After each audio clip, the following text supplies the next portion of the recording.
Time for tonight's rewrite. Andrew Breitbart's own worst enemy, Andrew Breitbart, worked the stage like a foul-mouthed stand-up comedian at TCon, a Tea Party conference in Chicago this weekend. This obviously wasn't the Southern Baptist branch of the Tea Party that Breitbart was pandering to, because they took particular delight in his use of profanity, especially sexist profanity directed at women. Breitbart and his audience hate intensely. The nasty word he threw at Nancy Pelosi delighted his audience more than anything else he had to say. It was orchestrated by a bitch by the name of Nancy Pelosi who a half hour later. Now, comedians who use the full range of expression that includes very colorful street language, like all the words I can't say on this program, those comedians are all smart and respectful enough to not do it on a stage with 7 American flags behind them. The greatest and most verbally free-spirited modern comedians, from Lenny Bruce to Richard Pryor to Robert Klein to Eddie Murphy, Chris Rock, I could go on and on, all of them have publicly exhibited more respect for the American flag than Andrew Breitbart. Professional comedians know better. They do not festoon their stages with American flags, then go out there and do their thing. Andrew Breitbart's ugliest, unfunny punches were thrown at my friend Jeanine Garofalo. Onslaught of propaganda led by the execrable Jeanine Garofalo.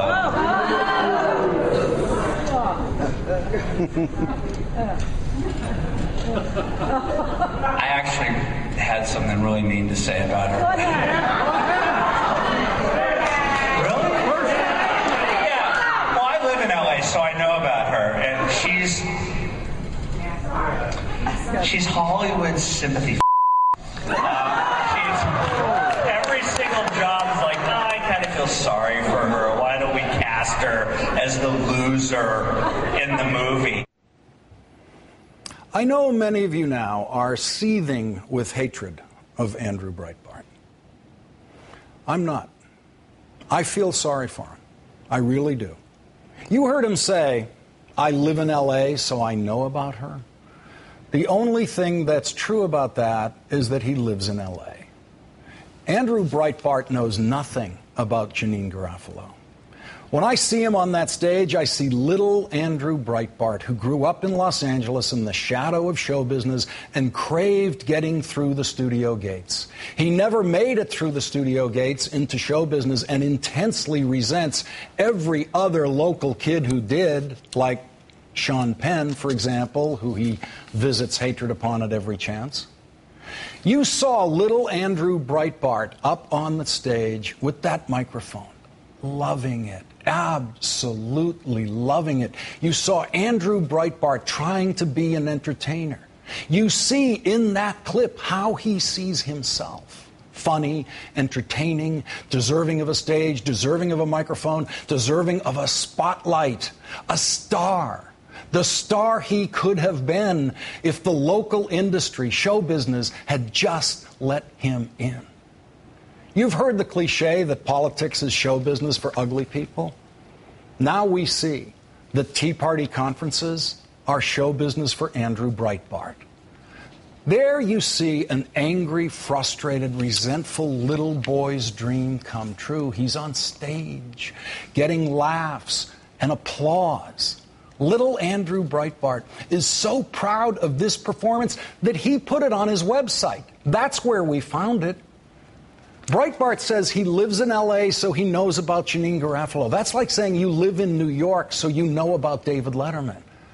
Andrew Breitbart is one of millions of people who live in L.A. and actually know nothing about Jeanine Garofalo and actors and other celebrities they've never met or talked to. He proves that, in Jeanine's case, by portraying her as someone who gets cast in movies and TV shows only out of sympathy. Because, why? Apparently because her career isn't going so great?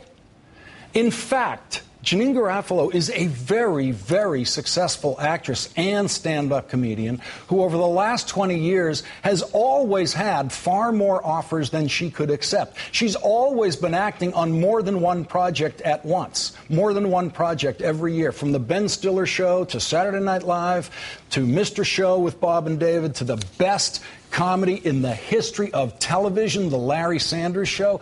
And yes, she did squeeze in episodes of Seinfeld in the middle of the Larry Sanders run. I met Janine Garofalo when we were lucky enough to cast her in The West Wing in 2005. There was no sympathy involved. She was our first choice for the new role we were writing in the series, and the only question was, would Janine Garofalo accept our offer? We were lucky. She did.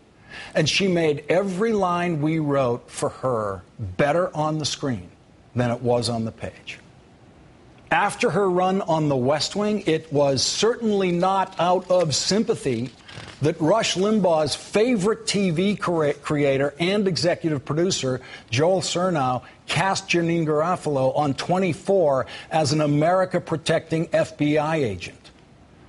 Janine Garofalo will always have a special place reserved for her in little Andrew Breitbart's profanity-laced stand-up act because Janine Garofalo was right about the most important question that has faced this country in the 21st century, the question that gripped this country like no other could in 2003. Does Saddam Hussein have weapons of mass destruction? Janine Garofalo did her homework, studied everything she could. She worked very hard, studying all the information that was publicly available to her, and she got that question right. She was smarter than I was on that question. My answer was, I don't know if Saddam Hussein has weapons of mass destruction. Janine Garofalo was also smarter than the director of the CIA on the most important question that he ever had to answer in his life. He got it wrong. He said it was a slam dunk that Iraq had weapons of mass destruction. Janine Garofalo was smarter than the Secretary of Defense on that question. She was smarter than the Secretary of State. She was smarter than the Vice President. And yes, Janine Garofalo was smarter than the President of the United States. She was also smarter than Andrew Breitbart on that question, and she was much smarter than this guy. If you are wrong, all right, then if the United States, and they will, this is going to happen, goes in, liberates Iraq, people in the street, American flags, hugging our soldiers, all right? We find all kinds of bad stuff, all right, in Iraq. You going to apologize to George W. Bush? I would be so willing to say I'm sorry. I hope to God that I can be made a buffoon of, that people will say you were wrong, you were a fatalist, and I will go to the White House on my knees on cut glass and say, hey, you were right. There's Bill O'Reilly, guaranteeing Janine Garofalo, guaranteeing her that they will find weapons of mass destruction in Iraq. And the honorable and decent Janine Garofalo that I know has no trouble, no reluctance, promising to apologize to everyone in sight, including the President of the United States, if O'Reilly and the President turned out to be right and she turned out to be wrong. And I know Janine Garofalo would have made good on that promise. Janine Garofalo may not be very tall, but she's a big enough person to apologize when she's wrong. I wish, I really, really do wish that I could say the same thing about little Andrew Breitbart.